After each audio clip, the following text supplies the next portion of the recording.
దేశంలో ఐసీఎస్ కుట్రను ఎన్ఐఏ భగ్నం చేసింది.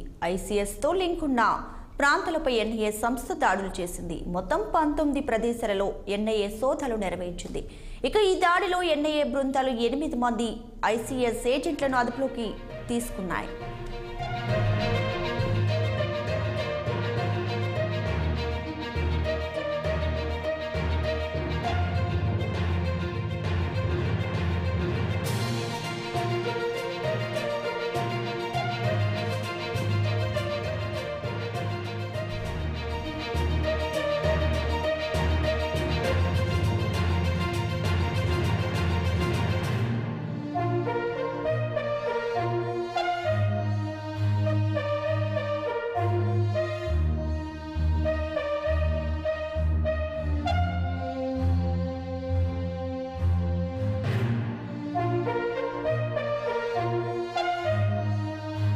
దేశంలో ఐసిస్ కుట్రను ఎన్ఐఏ భగ్నం చేసింది. ఐసిస్తో లింక్ ఉన్న ప్రాంతాలపై ఎన్ఐఏ సంస్థ దాడులు చేసింది. మొత్తం 19 ప్రదేశాలలో ఎన్ఐఏ సోదాలు నిర్వహించింది.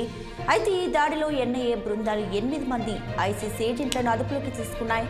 ఇక ఉగ్రవాదానికి సంబంధించిన చర్యలు, కార్యకలాపాలను ప్రోత్సహించడంలో నిమగ్నమై ఉన్నారని ఆరోపించారు. అలాగే కర్ణాటకలోని బళ్ళారి, బెంగళూరు, మహారాష్ట్రలోని అమరావతి, ముంబై, పూణే, జార్ఖండ్లోని జంషెడ్పూర్, బొకారో, ఢిల్లీలోని ప్రాంతాల్లో ఎన్ఐఏ అధికారులు రైడ్స్ చేశారు. ఈ రైడ్స్లో పేలుడు పదార్థాలు, సల్ఫర్, పొటాషియం నైట్రేట్, బొగ్గు, గన్ పౌడర్, చక్కెర, ఇథనాల్ వంటి రసాయనాలను కూడా ఎన్ఐఏ అధికారులు స్వాధీనం చేసుకున్నారు. వాటితో పాటుగా పదునైన ఆయుధాలు, భారీగా నగదు, స్మార్ట్ ఫోన్లు, ఇతర డిజిటల్ పరికరాలతో పాటు నేర ఆరోపణ పత్రాలు ఉన్నాయి.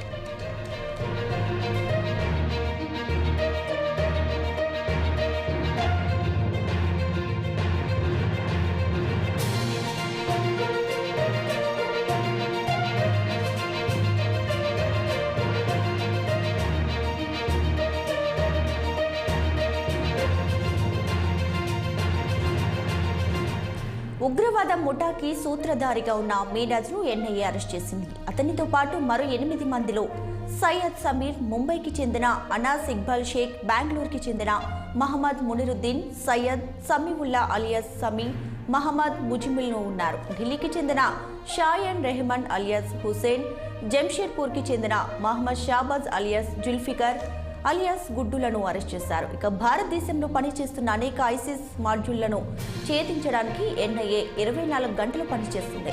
ఈ క్రమంలో దేశంలోని పలు చోట్ల ముమ్మరంగా దాడులు నిర్వహిస్తుంది.